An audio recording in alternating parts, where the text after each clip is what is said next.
שלום יוטיוב. משפט הפתיחה שלי. טוב, אז ככה. עכשיו ראינו סרט והוא היה גרוע מאוד.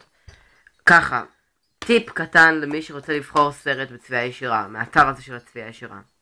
אתר ממש טוב, אבל תעשו טובה, אל תבחרו סרטים שאתה רואה שכאילו התמונה שלהם היא נראית מפחידה או משהו כזה. נגיד אם זה סרט אימה, אל תבחרו נגיד סרטים שהתמונה היא נראית ממש ממש מפחידה וכאלה דברים.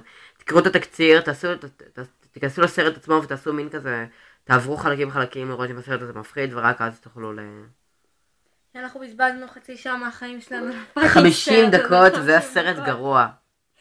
על איזה סקנה, איזה אחת חולת נפש. טוב, אני בפייסבוק, כמו שאתם רואים, הנה אני, הנה מתויג, אני לא יכולתי איך שקט. כל אחד, בחדר שלי, חופרים לי, מהמם. טוב,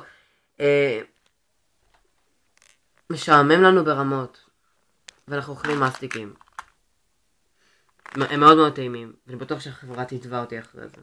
כן, יכול כי להיות. ידעתי את זה, כן. טוב, ביי וזה, נראה לי. רצית להגיד עוד משהו?